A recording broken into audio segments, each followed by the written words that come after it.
seated as we begin our first panel discussion of the day. It is about healthcare in Middle East, global gateway to the future. Dubai has been always the gateway to the future. We have learned, we have adopted, we have seen the adoption of latest technologies, and world has, learned from them. So this session is going to talk about various new technologies in healthcare delivery in countries plan for developing and improving its healthcare infrastructure to meet the needs of citizens and visitors. Providing affordable, accessible, sustainable healthcare services to the citizen is aim of any country, and this is what we are going to hear from our distinguished speakers here. Dr. Ravi Gupta, founder, CEO, and editor-in-chief, is going to moderate the session. We have the panelists, Juma, AlAjme, Director of Digital Health Department, Ministry of Health, Prevention. Again, thanks, sir, for taking out time from your busy schedule and joining in this auspicious occasion. Dr. Ismaeel Almakrami, Health Informatics Consultant, Ministry of Health, Saudi Arabia. Mr. Majid Zangooei, the Secretary General, Health Tourism Development Center of Islamic Countries. Can we please welcome all the esteemed speakers on the dais, and I hand the mic to Dr. Ravi Gupta for the moderation of our very first panel discussion. Thank you so much. It's an honor to have this session where I'm going to moderate, and the topic is healthcare in Middle East, global gateway to the future. As I just mentioned that the Middle East, one of the most powerful economies in the world. They are one of the most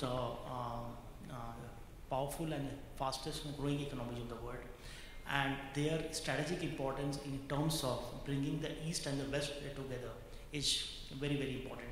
As we are sitting in Dubai, we can see that it's a city where it's like a global melting pot of cultures, melting pot of countries, melting pot of what you call ideas, innovations, and UAE's growth in terms of adopting digital technologies in each and every sector, from real estate to transportation to e-government to e-health and e-education. It's exemplary, and there are some of the best practices which are being implemented here, which can be adopted and learned by various countries of the world, including the West. So in this background, it's an honor to have our esteemed speakers, Mr. Juma, who is the Director of Digital Health Department, Ministry of Health and Prevention, UAE, here on the stage.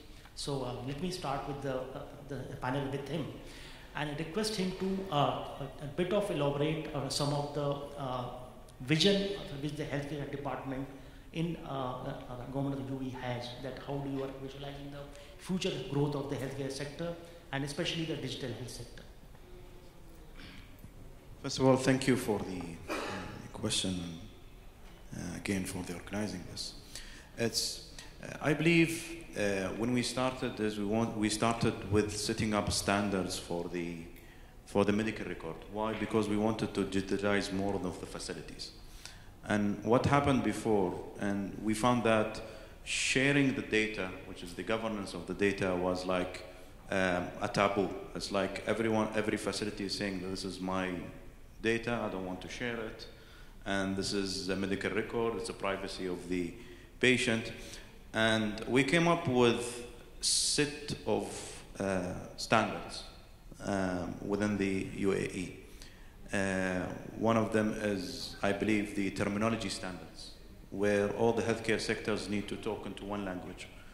The lab technologist is talking differently than the physician is talking differently than the nurses are talking different than the payers.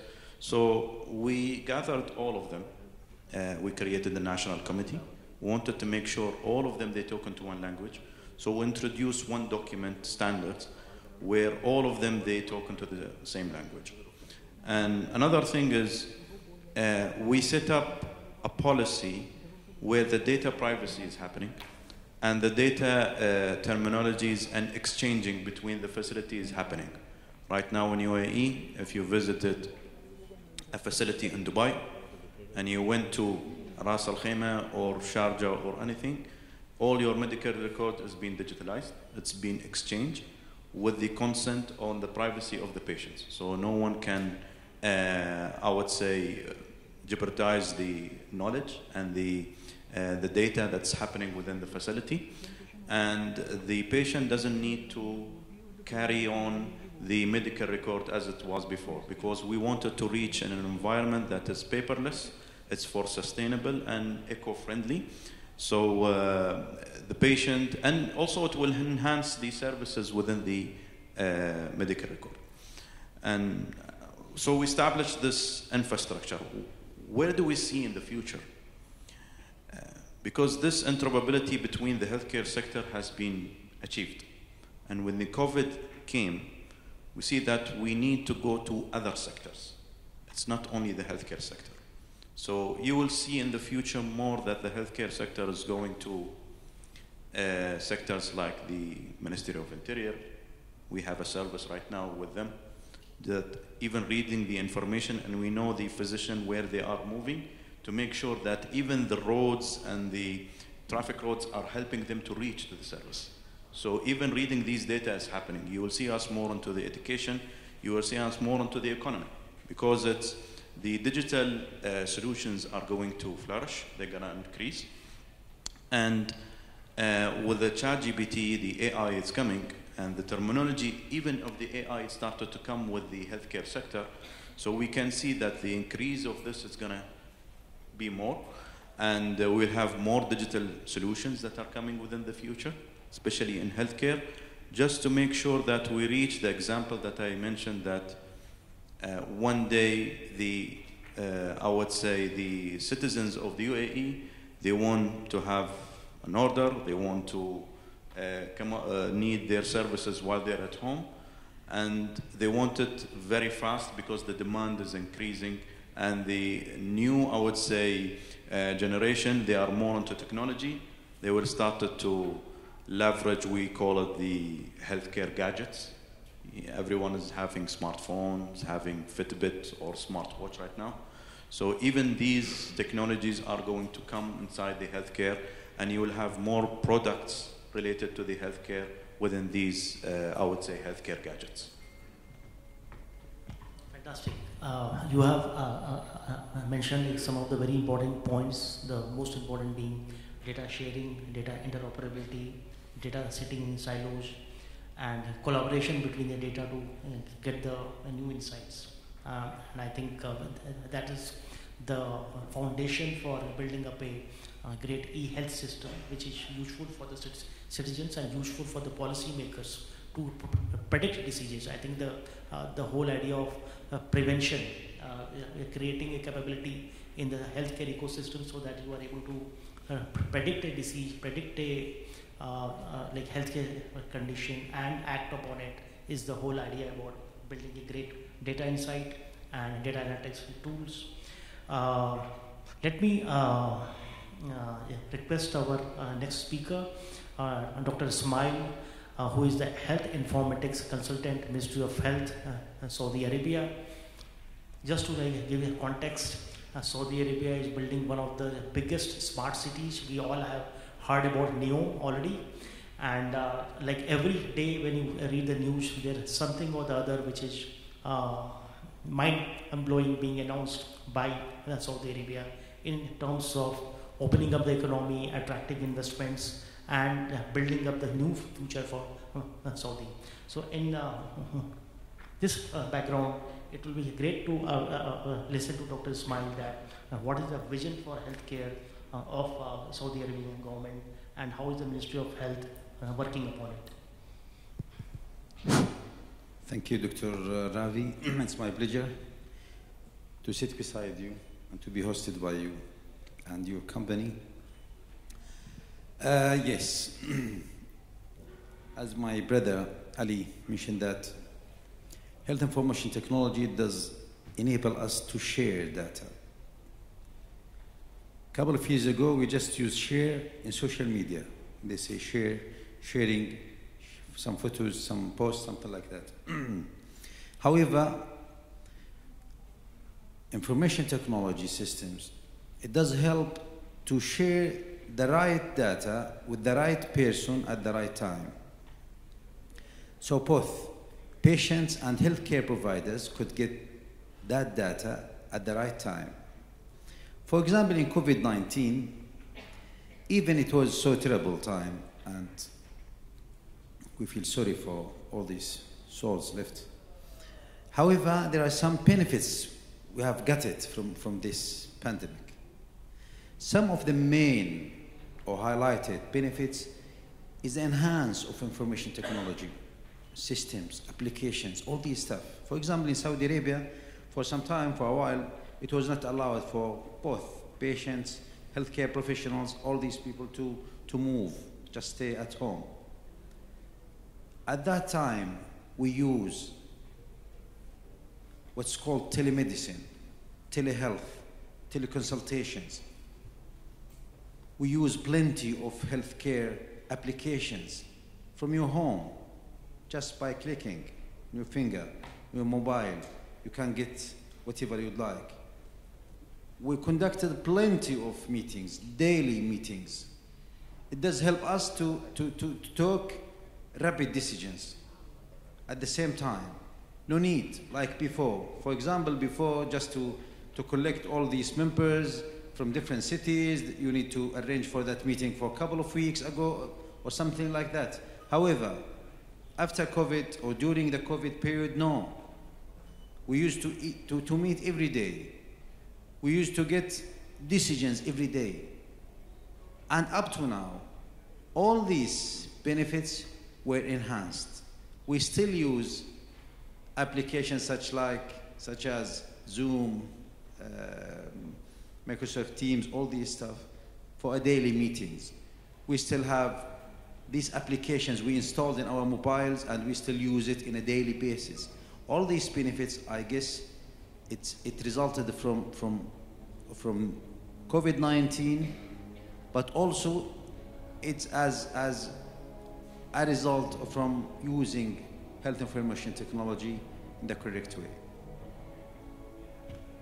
Fantastic. I think you have talked about how COVID has increased usage of IT in the government ecosystem, policy ecosystem, and it is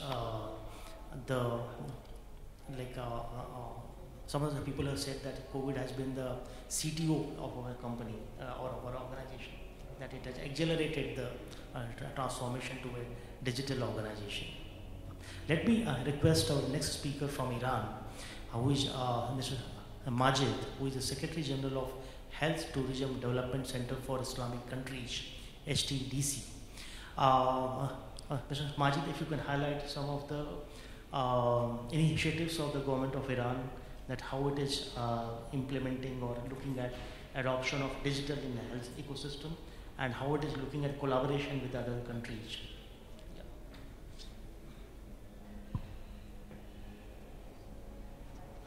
Thank you so much. The first, please let me to introduce Health Tourism Development Center of Islamic Countries. Actually, HTDC is an international organization that started its official operation in 2015 with the aim of business networking between activists, all activists and players who they are active in the field of health and health tourism. So we believe with joint cooperation, we believe Islamic countries have a valued potential, and with joint cooperation, all of them can receive win-win benefits. And we are sure that with joint collaboration, health and health tourism industry can develop in these countries.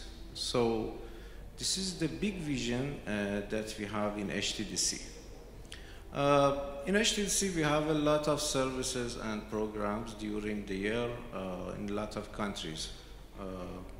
So we have some affiliate under support of HTDC. One of them is HTDC Accelerator.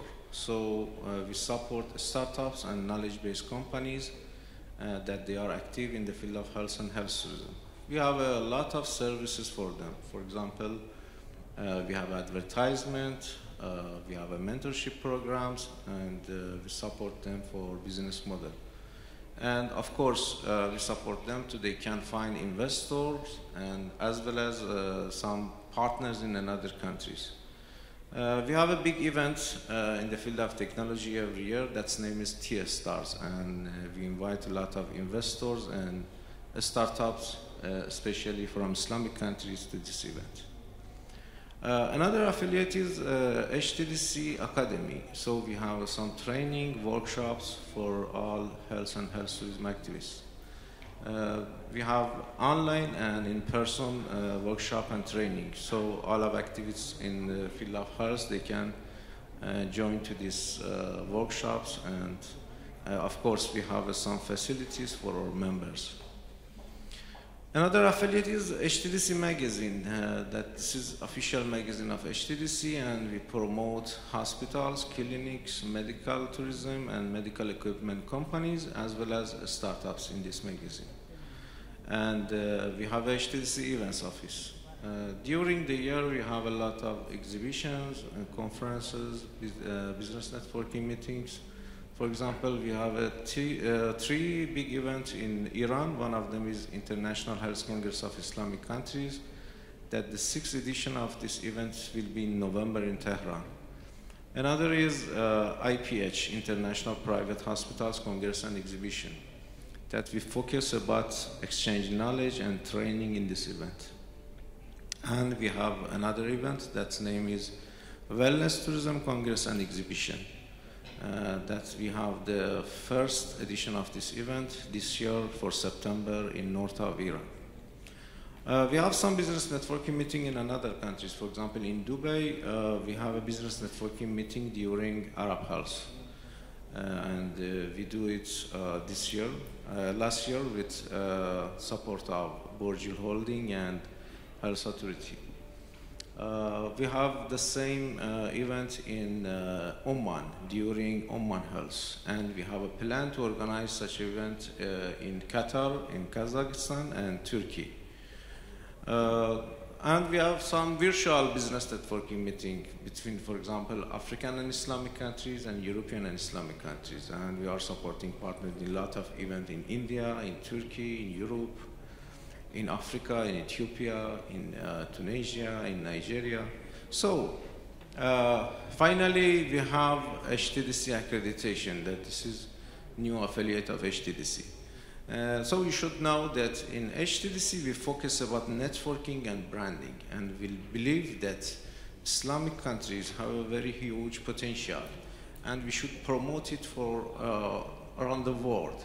And we are sure that we can promote these countries very good in international market, because we have a very potential in these countries for quality of services, for prices, or everything. Thank you so much. Fantastic. Thank you, Dr. Majid. Next, the point which we wish to discuss here in this panel is, and I will request Mr. Ali Juma to start talking about that. How does your government look at attracting healthcare innovations, healthcare investments, and health tech companies? Like there's a lot of talk about building startup ecosystem in the Middle East, and each of the countries, each of the Emirates is now talking about it.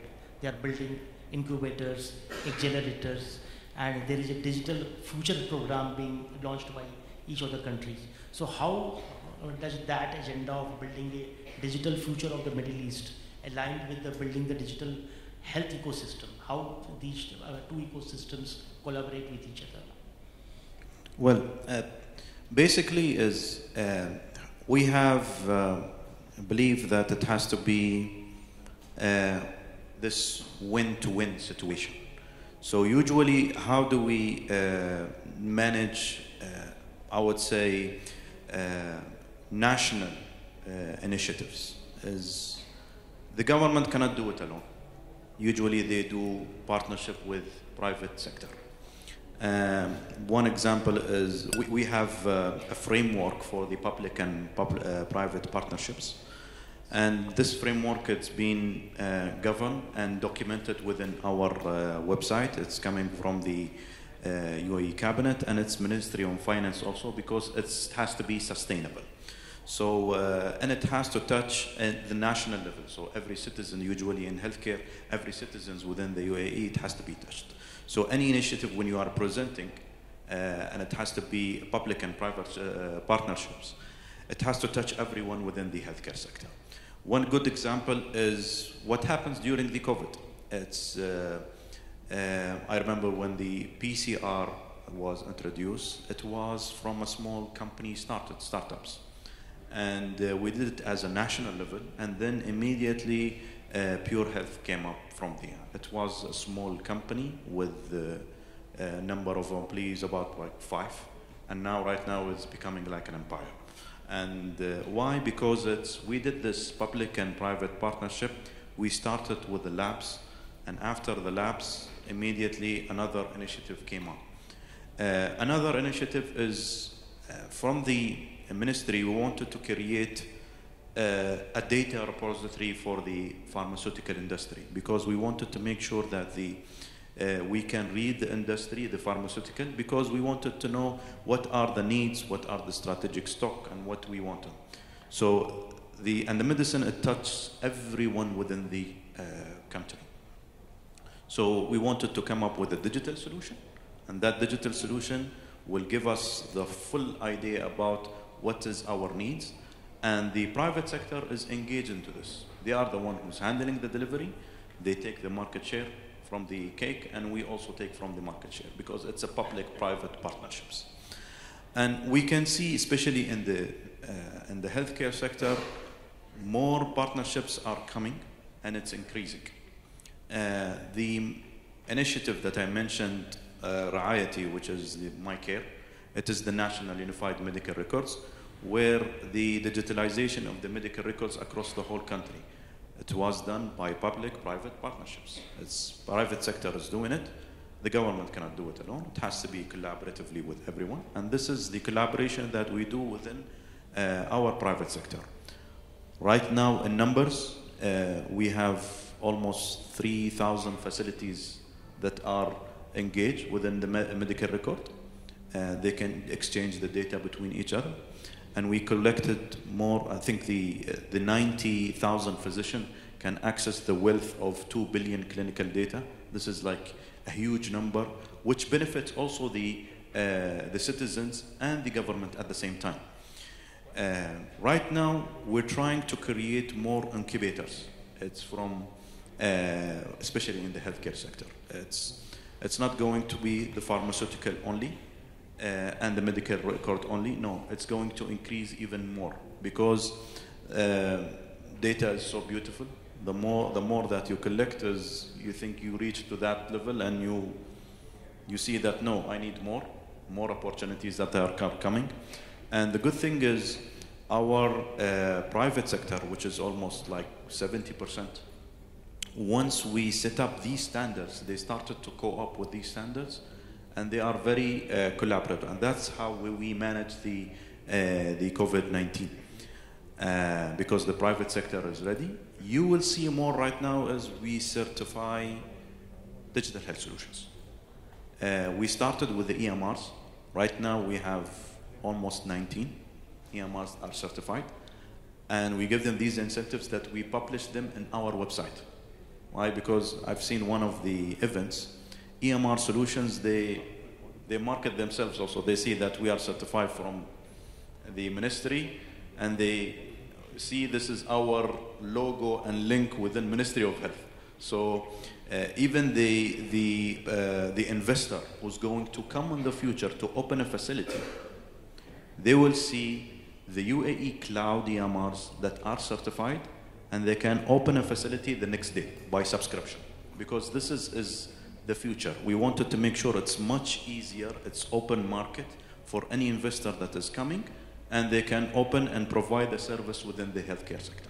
So this is how we manage I would say, the initiatives. The process is clear, and it's been published on our website. Fantastic, interesting, and amazing. I think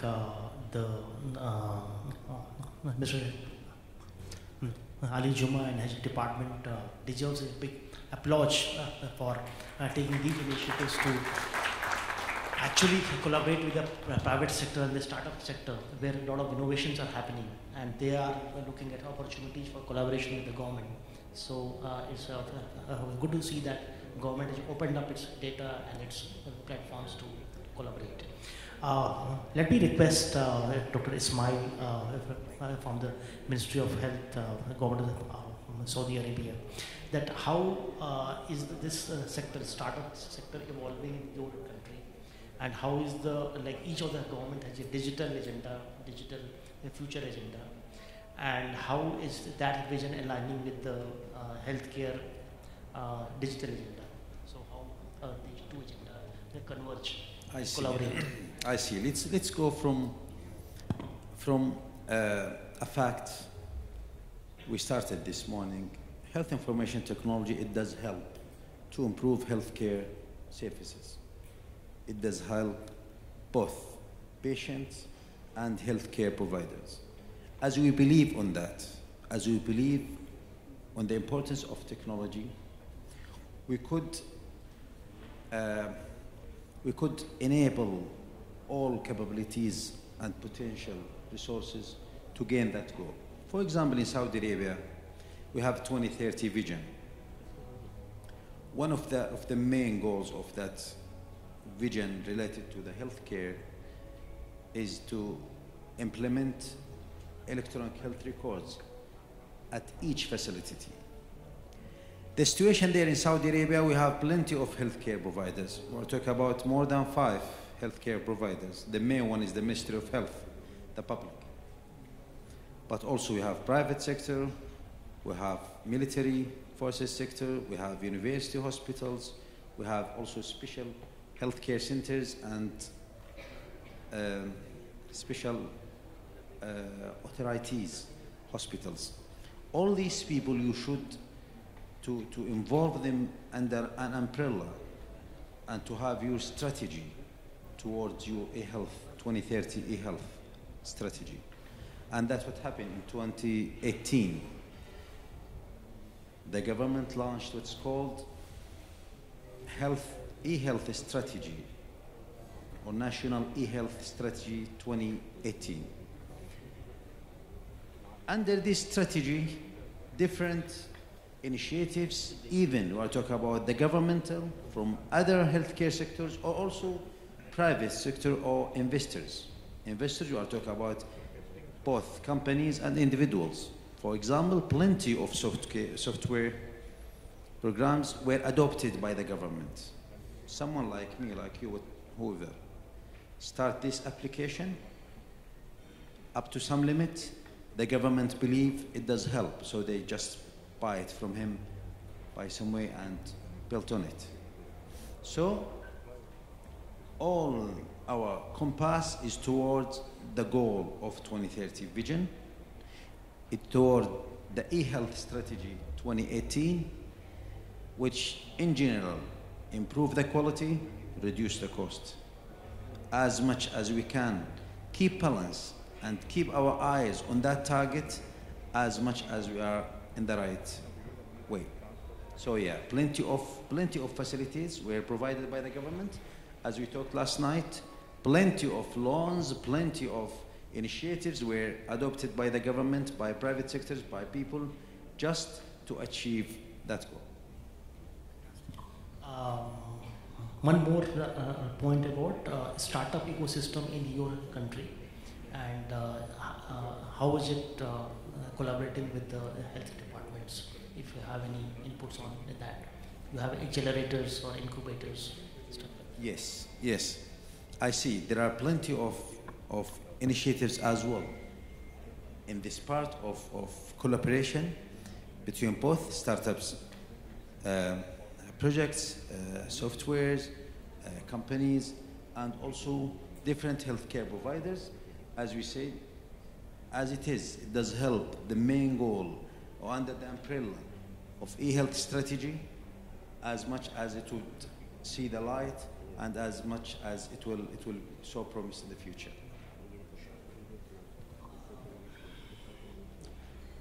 question to Mr.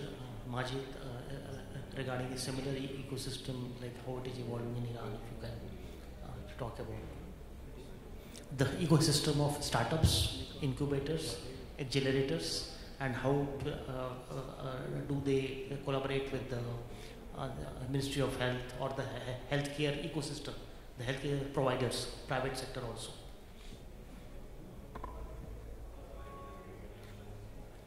Thank you. Actually, Dr. Ali talked about their strategy for incubators in UAE. I want to say that when we talk about startups, if we're looking for successful startups, of course they need some things. For example, they need a good idea, they need good team, they need money, but before that, they need good network for promote their services and their product. You know, we have a very successful incubators and VC in Europe and USA, and they focus about networking. They have a very big network with industries, with investors, and in Middle East, we think that we should have a plan for expand our relation, for expand our network. So I think HTDC can help incubators in Islamic countries to, they can use of our network in HTDC, because we have a very close relation with a lot of organizations, associations, for example, with hospitals in Europe, in African countries, in Islamic countries, because hospitals and clinics, they are very important for some startups, for example. As well as we have a very big network in medical tourism, medical equipment companies. So I think we can have a good services for Islamic countries, for ministries of health, to have these services for incubators in another countries, to help them for extend their relation. And I think when we talk startups in Islamic countries, they need support of government for networking. Of course, Ministry of Health help them for this, especially, for example, when you talk about UAE have a lot of facilities for startups here. They can have support from government, they can find investor in UAE, but of course they can use of facilities of government for networking too. And we are ready to support it too. Thank you. Fantastic. I think with this we will coming towards the end of the session, but before I end, just that I wish to also request brief intervention of the panelists on the pharma sector in the Middle East, and how do you see the convergence between the digital health agenda and the pharmacy agenda, because a lot of pharmacies being imported in the Middle East from the various countries, and they COVID exposed us to the supply chain problem. So what is the vision or the strategy regarding the pharma sector, if you can briefly talk about it? Yes. I mentioned there is an initiative that we are partnering with a tech company in order to digitalize the supply chain for the pharmacies, and it will touch multiple, I would say, entities. We started with the, I would say, manufacturers and international companies. We adopted the global standard, the GS1, because it's the standard that's worldwide. We wanted to make sure that the GS1, it's been adopted by the healthcare professionals and the healthcare facilities within the UAE, especially the pharma. And we can see that in the future it will go not even on the pharma industry, it will come also within the insurance. Why? Because the pharmacies, they are using, as I mentioned, different standard than the manufacturer. They use the ERX codes, and the pharmaceutical industry, they use the GS1. So we are reaching to a point right now that we map all of this to make sure that we read and collect the data that are coming from the pharmaceutical supply chain, whether it was started from international wise, because right now we can read international, where it's coming inside the country, from which country, how much is the cost, and what are the quality of the medicine that we are getting from the international. However, right now we started to read even inside. So we did the PPP model also, public-private partnership within the private sector to make sure that they digitalize the full supply chain, and we will be able to read which medicine it's reaching until it reaches to the patient itself. Why we are doing this? Because we wanted to make sure that the medicine that it's reaching the citizen, it is at high standards. As I mentioned by my great panelist here, we wanted to reduce the cost and at the same time to increase and leverage the quality of the medicine and the pharma that is being provided for the citizen. And we wanted to make sure that efficient utilization based on the data that we are having, and we will be able to even forecast within the future, because you are collecting more data. The more data that you are having, the more efficient you will be, the more you will be also be taking decision based on the data that you're collecting for a forecast and utilize AI based on it. I think another, very, very interesting initiative by the UAE government of digitizing the pharma supply chain. And I think this is a model which can be adopted by several other countries also, because COVID exposed us at how important is this supply chain management in the pharma sector. I'm requesting Dr. Ismaeel for any views on this sector, digitization of the pharma sector. Yes. We couldn't ignore the importance of pharmaceutical processes and the importance of health information technology as well, for both sides, for patients and also for healthcare providers. In Saudi Arabia, the situation was quite complex. It was, let's say, scattered by some way. Every facilities could ask what they need from different companies, from different vendors, according to their budget or some stuff like that. However, a couple of years ago, the government established what's called NEFCO.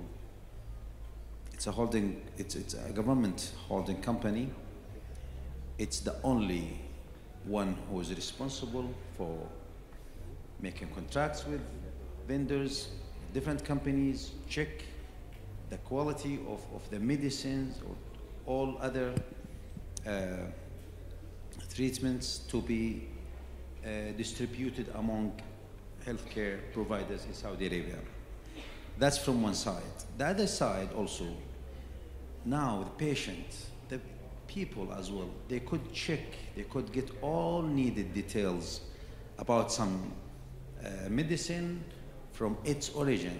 Now we have the Saudi FDA, and these people who are responsible to accredit and to be sure, just by all what you need to scan a barcode from any medicine or from anywhere and just check the price, the quality, its expired date, and all related stuff. So I believe, yes, health information technology, it does help in this field for both healthcare providers and patients. Fantastic. So I think we can conclude the session here, as we are running out of the time.